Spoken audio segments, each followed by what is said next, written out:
하나님이 오늘 우리에게 주시는 생명 말씀은 호세아서 6장 1절에서 3절까지 말씀을 우리 다 찾은 줄 믿고 1절부터 한 목소리로 같이 읽겠습니다.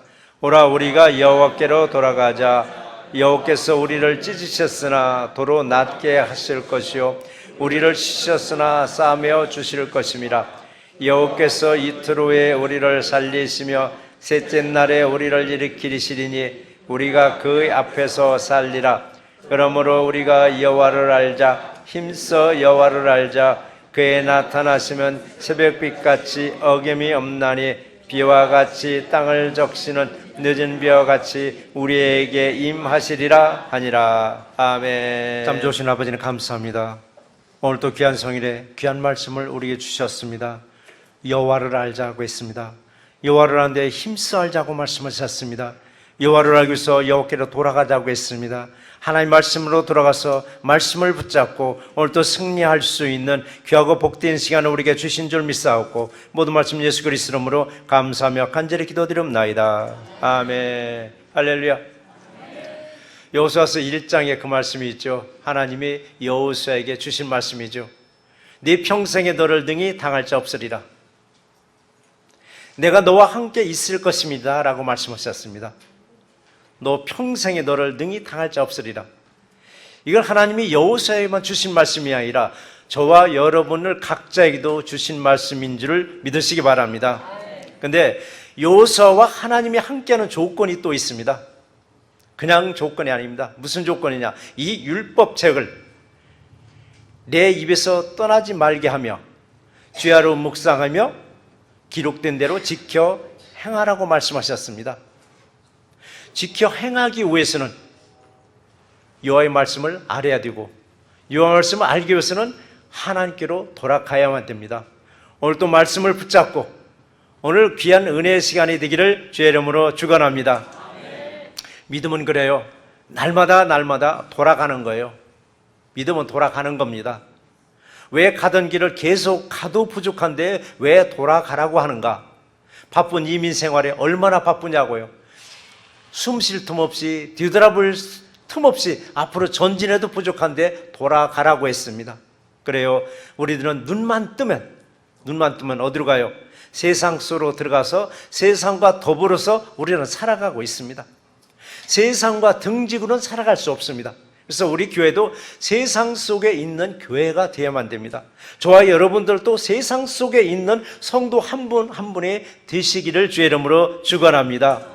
이렇게 세상을 향해서 계속 전진하다가 예배를 통해서 하나님께로 돌아와야 여러분 살아납니다. 주일을 주님과 함께 할 때 6일을 주님이 책임져 주십니다.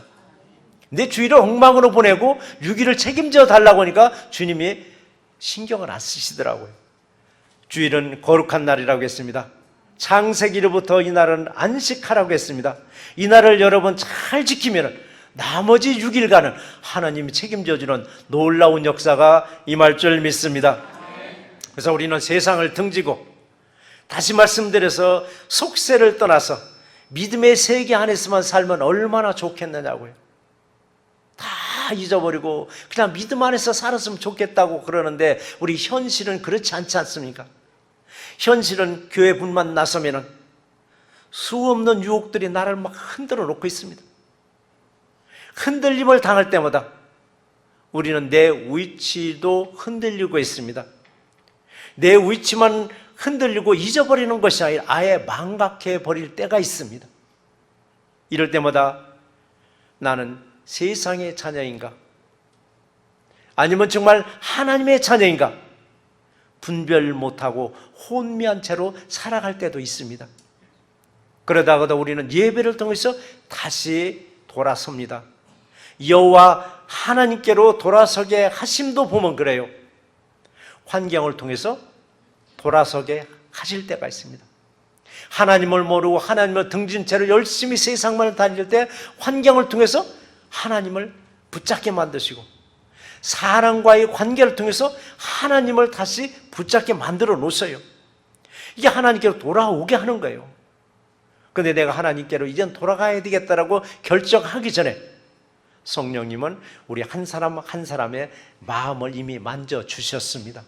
때로는 그래요. 생각은 이제 교회 가야지, 이제 예배 드리러 가야지 하는데도 발걸음이 안 떨어질 때, 근데 어느 때는 생각도 하기 전에 내 발걸음이 벌써 예배를 향해서 갈 때 이미 내 마음은 성령님이 벌써 만져주셨기 때문에 그렇습니다. 이 시간 어떤 문제가 여러분의 마음을 방해할지라도 오직 하나님께로 돌아서시는 귀한 예배자가 되기를 주의 이름으로 축원합니다. 오늘 우리들에게 주시는 말씀이 세 가지가 있는데요, 그 먼저 말씀이 무슨 말씀인가? 오라 우리가 여호와께로 돌아가자라고 했습니다. 여호와께로 돌아가자라고 했습니다. 이것이 복음의 기초입니다. 하나님께로 돌아가는 것이 여러분 복음의 기초가 됩니다. 하나님께로 돌아가기만 하면 여러분 회복이 있습니다. 하나님께로 돌아가기만 하면 치유가 있고 여러분 소망이 넘치게 부어주십니다.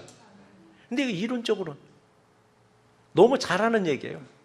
하나님께로 돌아가기만 하면 회복이 있고 치유도 있고 소망도 주는 거, 이론적으로 너무 잘 알고 우리는 수없이 기가 따갑게 이 소리를 들어왔습니다. 그럼에도 쉽게 돌아오지 못하고 겉돌다 보니까 어디서 겉도느냐? 예배와 겉돌고 하나님의 말씀과 겉돌다 보니까 회복이 늦어지고 치유를 못하고 절망이 나를 지배하고 절망의 늪으로 어느 때는 빠질 때가 있습니다. 사람들의 관계에서도 그래요. 겉도는 사람이 있습니다. 그 관계 속에 깊숙이 들어가야 되는데 들어가지 못하고 겉에서 뱅뱅 돌다 보니까 뭐만 늘어나요? 눈치만 늘어나더라고요. 아무개가 나를 이상하게 보는 것 같아? 아무개가 나를 이상한 말을 했어? 전혀 아닌데도 불구하고. 근데 깊숙이 들어가서 보니까 전혀 아닌 거예요. 물과 기름처럼 아무리 물과 기름이 서로 조화를 이루지 못한다 할지라도 방향을 하나님께로 잡았을 때 연합되게 해 주셔요. 여러분, 고통과 치유가 연합도 되게 만들어 주셔요. 이 말씀이 1절 말씀이 있잖아요. 여호와께서 우리를 찢으셨으나, 여러분 찢었다는 말 들으면 섬찟합니다. 자기를 찢었다고 생각해 보세요. 예를 들어 사지를 찢었다고 생각해 보세요. 얼마나 그 언어가 끔찍하냐고요. 근데 찢으셨으나 어떻게 하신다고 했죠? 도로 낫게 하실 것이오라고 말씀하셨습니다. 찢었다는 의미는 심한 고통을 말하고 있습니다. 어째서 우리에게 심한 고통을 주시느냐? 예수를 믿기로 했으니까 평탄한 삶이 이루어지게 하시지 왜 심한 고통을 우리에게 주시느냐? 때로는 그 고통을 통해서 성숙의 단계로 올려주시더라고요.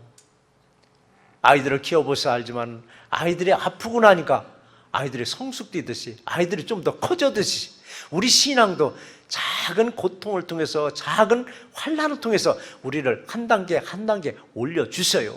그렇기 때문에 하나님 우리를 찢으셨으나 도로 낫게 해주신다는 것, 이 뒷구절을 우리가 인식하고서 어떤 환난을 맞이하면은 낫게 해주시겠구나, 우리를 한 단계 더 올려주시겠구나. 그러니까 내게 닥치는 어떤 환난과 연단이 오히려 감사로 돌릴 수 있는 거예요.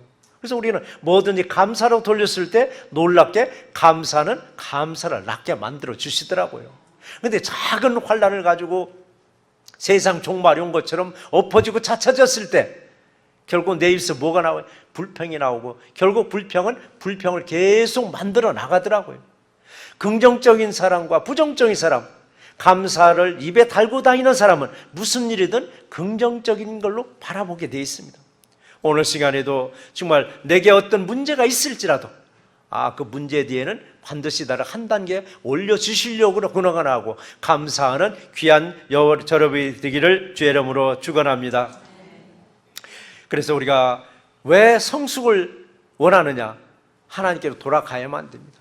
하나님께로 돌아가지 아니하니까 때로는 고통을 주시는 거예요. 그리고 하나님께 떠나면 우리들에게 오는 것은 뭐냐? 영적 배고픔과 영적 갈급함을 우리에게 주시더라고요. 영적 갈급함을. 아모스 8장 11절에 말씀하셨죠. 양식이 없어 주림이 아니라 물이 없어 가람이 아니라 여호와의 말씀을 듣지 못한 기갈이라고 말씀하셨습니다. 하나님께로 돌아가지 아니하면은 우리 배고픕니다.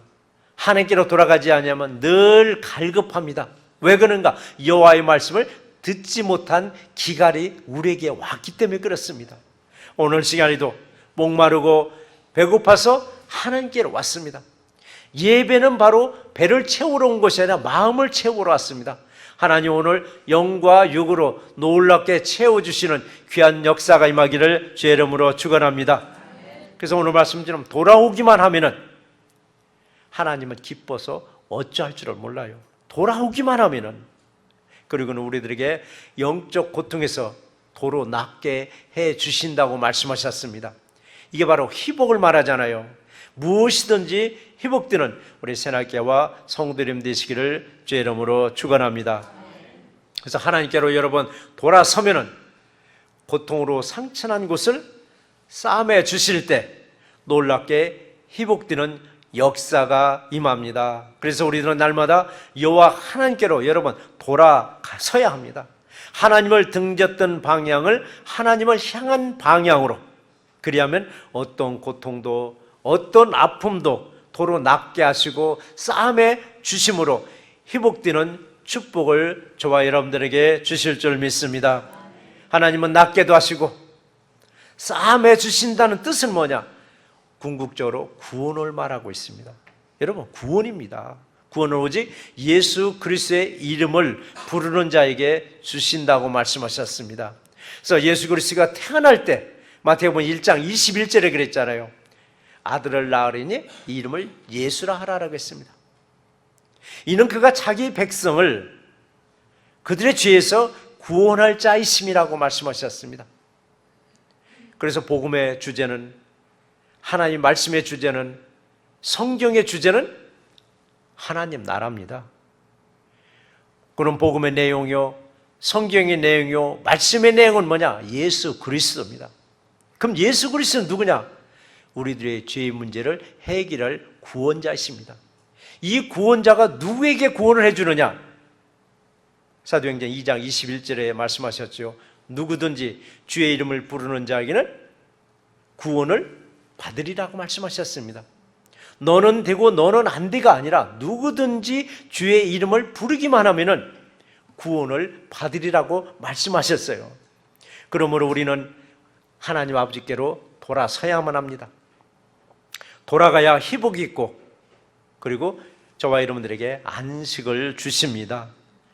안식은 우리는 주일날만 생각하는데 여러분, 안식은 쉼을 얘기하고 있습니다. 마음의 평안을 얘기하고 있습니다. 오늘 여러분 예배를 통해서 안식, 바로 마음의 평안이 여러분에게 임재하는 것입니다. 그런데 오늘 시간에 예배자가 되지 못하고 세상에서 일을 한다고 가정했을 때 그의 마음이 얼마나 불편하냐고요. 이 시간에 난 예배자가 되어야 되는데, 이 시간에 안식의 쉼을 누려야 되는데, 그러나 오늘 시간에 안식의 쉼을 주고 계십니다.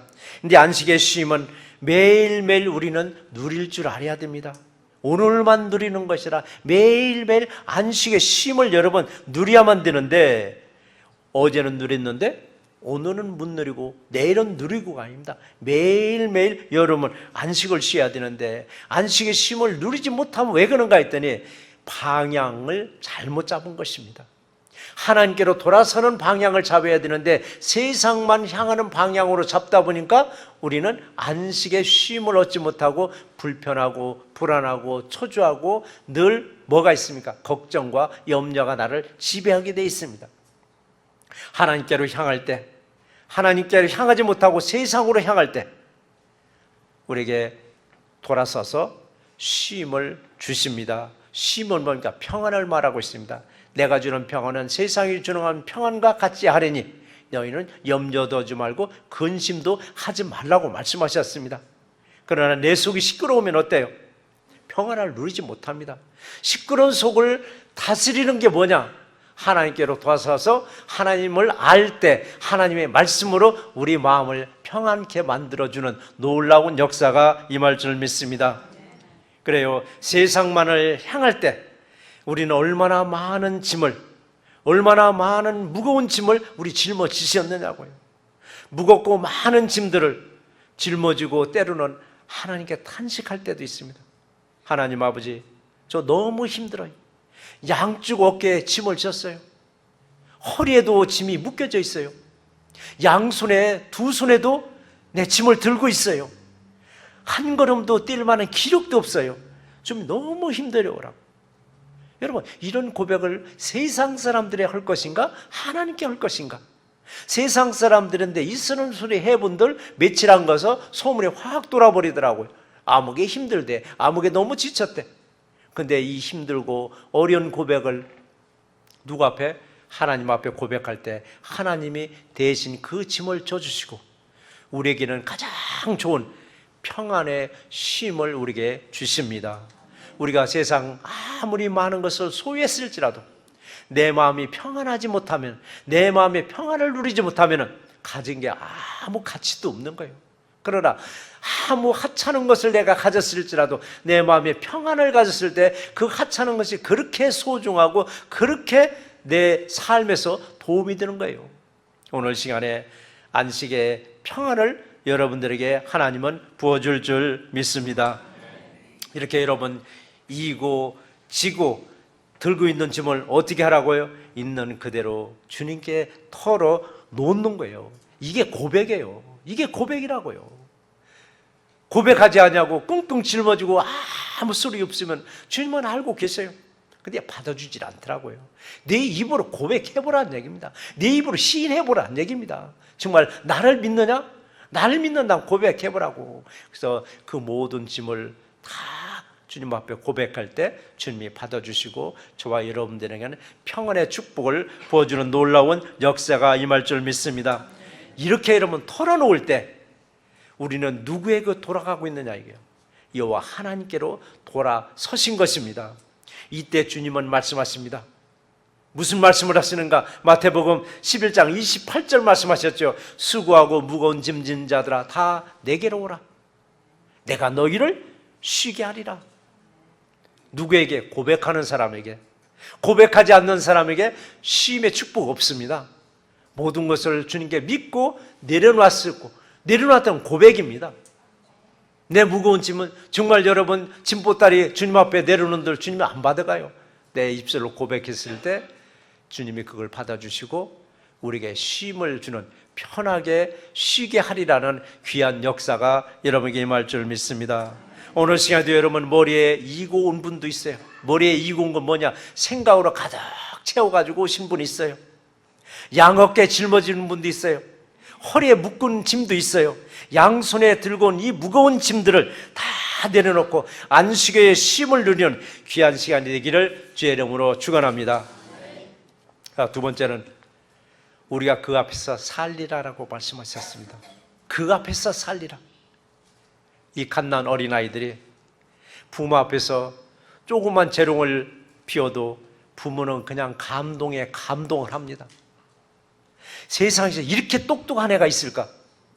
이렇게 영특한 애는 아마 이 세상에 없을 거라고 아주 신통방통하다고 막 어쩔 줄을 몰라요.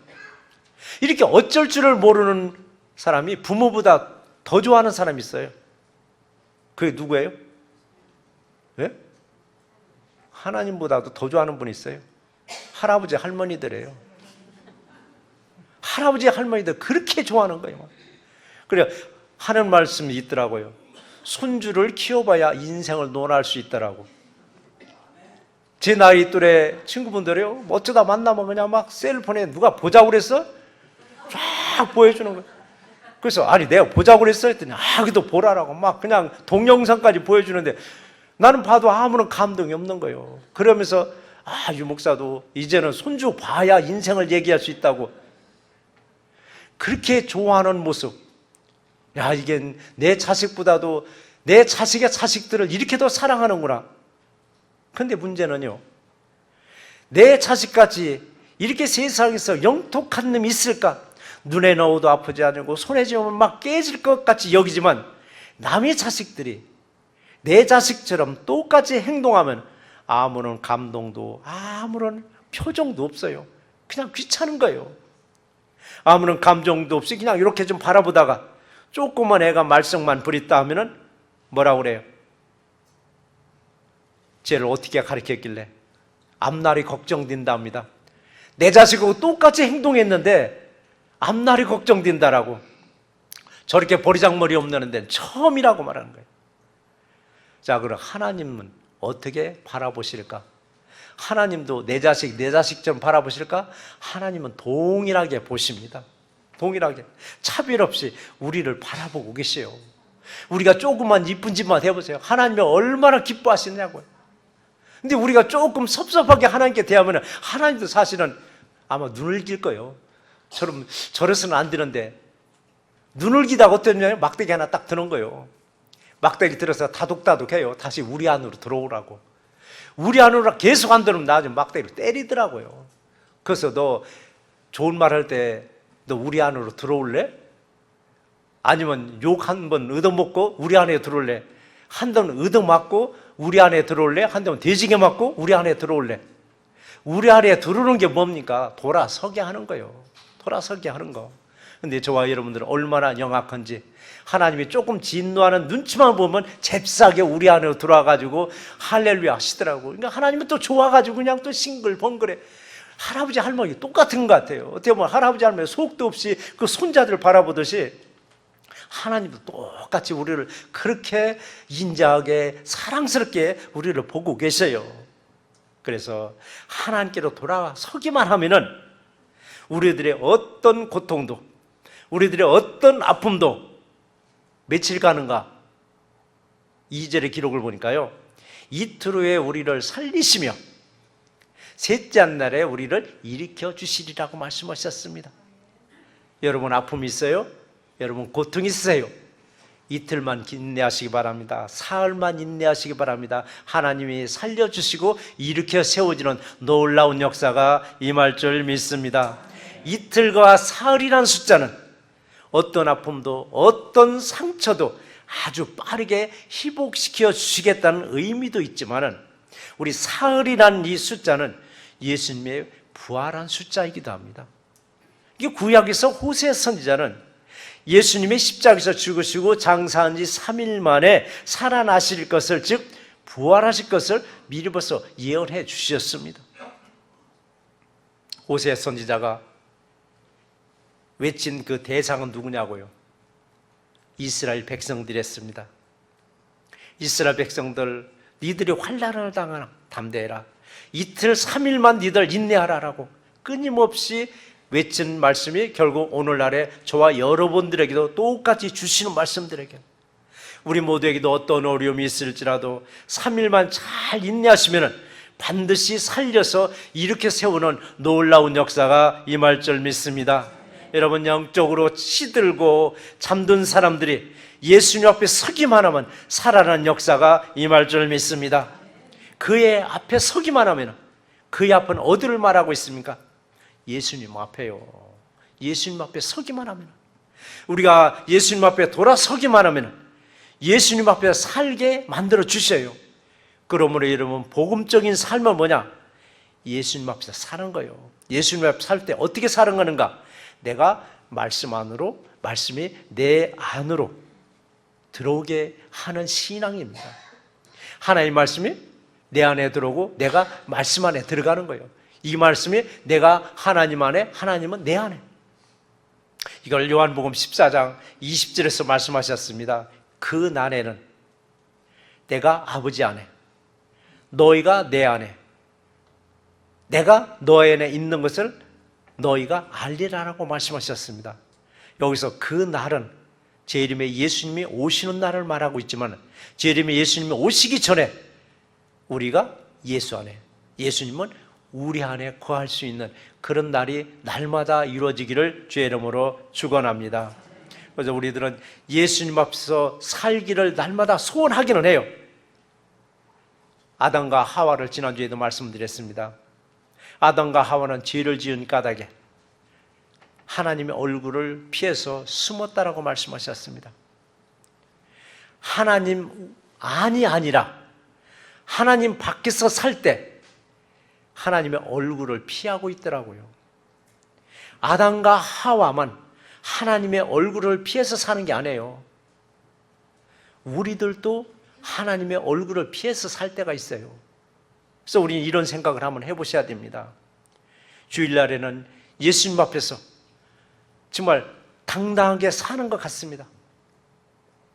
예배 드릴 때는 예수님 앞에서 정말 당당하게 예배자가 됐습니다. 하나님의 사람으로. 근데 세상에 나가보니까 예수님이 없는 삶을 살아갈 때가 있습니다. 뭉치면 예수 안에서 살아가는 것 같은데 흩어지면 예수 밖에서 살아가는 것 같아요. 이거는 진실된 하나님의 백성이 아니잖아요. 그렇잖아요. 혹시 나는 아닌가? 나는 교회에 있을 때만에 예수 앞에서 사는 것 같고 교회 문만 나서면은 세상 사람보다 더 혹시 악하게 살진 않는가? 그러다 보니까 하나님의 얼굴을 피하는 거예요. 아담과 하와가 하지 말라는 짓을 하고 나서 하나님이 찾았을 때 숨어버렸습니다. 우리도 하나님을 찾았을 때 주여 말씀만 하시옵소서 종이 듣겠나이다 하고 당당히 서야 되는데 얼굴 가리는 거예요. 내 손으로 얼굴 가리고 세상 다 가린 것처럼 착각하는 거예요. 이것을 옛날 용어로 나이롱 신자라고 하더라고요. 나이롱 신자. 우리들은 예수 안에서나 여러분 예수 밖에서나 항상 나와 함께 하고 계시는 예수님만을 의존하면서 예수님 앞에 사시기를 주의 이름으로 축원합니다. 나이롱 시대는 끝났습니다. 지금도 나이롱 옷 주면은 여러분 갖다 버립니다. 이런 옷을 어떻게 입으려냐고. 그럼 요즘 무슨 시대요? 실크 시대라 하더라고요. 나이롱 신자가 되지 마시고 고급스럽게 실크 신자가 되시기 바랍니다. 그러니까 한 단계 높여서 고급스러운 은혜를 가진 그런 저와 이름 되기를 주의 이름으로 축원합니다. 자, 세 번째는 힘써 여호와를 알자라고 했습니다. 힘써 여호와를 알자. 누구를 알자고 했어요? 여호와 하나님을 아는데 그냥 대충 알자는 게 아니라 힘써 알자라고 했습니다. 힘써 알자라고. 하나님을 안다는 건 뭐냐면요, 우상 숭배에서 벗어났다는 거예요. 하나님을 모른다는 건 뭐냐? 우상을 내 안에 가득 채워놓고 사는 사람이에요. 하나님을 아는 것과 하나님을 모르는 것 아주 간단하게 우리가 정의할 수도 있어요. 근데 난 우상 같은 거 없어 그래요. 나는 우상 같은 거 없어. 그러나 저와 여러분들 안에는 나도 모르는 우상이 들어앉아 있어요. 현대 우상은 눈에 보이는 우상이 아니에요. 보이지 않는 우상들을 지금 우리는 또 섬기고 있는 거예요. 그래서 우상을 섬기고 있다는 것은 하나님을 아는 게 없다는 얘기입니다. 호세아서 4장 6절 말씀했잖아요. 내 백성이 지식이 없어 망하는도다. 네가 지식을 버렸으니 나도 너를 버려 내 제사장이 되지 못하게 할 것이오라고 말씀하셨습니다. 우리가 하나님을 아는 지식이 없으면 망한다고 말씀하셨습니다. 우상을 내 안에 섬기면서도 여전히 나는 아니다라고 말합니다. 곧 하나님을 모르는 거예요. 하나님은 우리의 모든 것을 보고 계시고 듣고 계시고 알고 계시다라고 했습니다. 알고 계시다는 것도 나도 모르는 나를 알고 계시는 거예요. 듣고 계시는 것은 내 말을 나가기 전에, 내 혀가 무슨 말을 하기 전에 이미 알고 계신다고 말씀하셨습니다. 그러니 하나님 앞에 우리가 조금이라도 숨김없이 낱낱이 고백할 수 있었을 때 하나님의 사람으로 우리를 바로 세워주는 놀라운 역사가 임할 줄 믿습니다.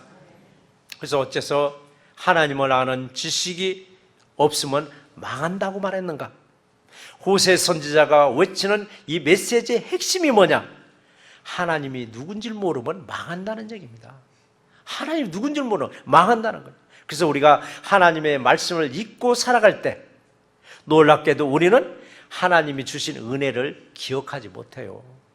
하나님이 주신 은혜 우리가 얼마나 기억하고 사느냐고요. 우리는 큰 거 외에는 거의 망각하고 살아갑니다.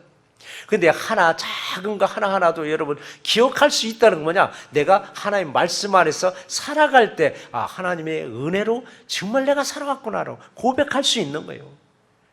근데 내가 하나님 주신 은혜를 기억하지 못할 때 나도 모르게 자연스럽게 우상을 내 안에 섬기게 되어 있습니다. 말씀을 잊고 살 때 하나님을 잊고 사는 것이요, 하나님의 인도를 거부하는 것이요, 하나님의 보호를, 손길을 스스로 딱딱 막아버리는 것이기도 합니다. 어린아이가 부모의 보호에서 벗어나면 누구의 밥이 되느냐고요. 세상의 밥이 되는 거예요. 세상 어둠의 밥이 되는 거예요. 집을 나와서 방황하는 청소년들 어디서 벗어났느냐고요. 육신적으로 볼 때는 부모의 보호에서 벗어난 거예요. 육신적으로 본다면은 어둠의 세계에서 이 청소년들이 상처투성이가 되게끔 하나님 그냥 방관하실 때가 있더라고요. 그래서 호세아 선지자는 말하는 거예요. 이렇게 어둠에서 만신창이가 된 이스라엘 백성들이 하나님께로 돌아오면은 너희를 살려줄 것이요, 너희를 다시 이렇게 세워주시겠다고 말씀하시는 거예요. 그래서 3절에 말씀하셨죠. 그러므로 여호와를 알자. 힘써 여호와를 알자. 그의 나타나심은 새벽빛같이 어김없나니 비와 같이 땅을 적시는 늦은 비와 같이 우리에게 임하시리라라고 말씀하셨습니다. 여호와를 힘써 알 때 이른 비와 늦은 비로 우리 마음을 적셔 주십니다. 우리 마음을 적셔 주는 게 뭐냐? 성령의 임재가 임하게 해 주신다는 말씀입니다. 성령님이 우리에게 임하시는 것도 마치 하루를 시작하는 새벽의 동력이 반드시 밝아오듯이 어김없이 성령님은 저와 여러분들에게도 임하기를 소원하고 계시는 거예요. 여호와를 힘써 알므로 항상 성령님의 임재를 경험하는 우리 새학기와 성도 여러분 되시기를 주의 이름으로 축원합니다. 말씀을 정리해 보겠습니다. 우리들은 하나님을 얼마나 알고 신앙생활하는가? 정말 우리는 하나님을 얼마나 알고 우리 신앙생활하는가? 그리고 나는 나 자신을 정말 얼마나 알고 살아갈까? 세상에서 가장 모르는 사람이 누군지 아세요? 연세 드신 분들이 흔히 그러더라고요. 내 평생 살아도 이 마누라 속을 모르겠다고, 내 평생 살아도 이 영감 속을 모르겠다고. 그보다도 더 모르는 존재가 하나 있어요. 그 더 모르는 존재가 누군지 아세요? 자기 자신이에요. 사람들은 자기 자신을 제일 잘한다고 여기는데 자기 자신을 제일 모르고 살아가는 거예요. 그렇지만 자기 자신은 잘 모르면서도 남에 대해서는 얼마나 그렇게 잘하는지 귀신 곡할이래요. 자기 자신도 모르면서 남에 대해서는 얼마나 잘하는지 소설을 쓰는데 대하소설을 막 써대는 분들도 계세요. 정말 나 자신을 알고 살아가는가? 사실은 내가 나를 모르면요, 나도 남들을 전혀 몰라요. 나를 알 때 남들도 아는 거예요. 그래서 소크라테스가 말을 했잖아요. 소크라테스 유명한 말을 했잖아요. 너 자신을 알라라고. 너 자신을 알라고 우리에게 충고하는 거예요. 나 자신을 알 때 하나님도 알고, 나 자신을 알 때 이웃도 알게 되는 거예요. 우리는 예수님을 알기 위해서 예수님께 돌아서는 거예요. 예수님께 돌아서서는 교회에 모여서 예배드리고 말씀을 보고 우리 기도합니다. 예수님을 알아가려고 성경을 읽고 또 읽고 기도하고 또 기도하고 늘 예배하는 것은 좀 더 예수님 앞에서 당당하게 살고자 하는 거예요. 항상 예수님께 돌아서는 우리 새학기와 성도님 되시기를 주의 이름으로 축원합니다.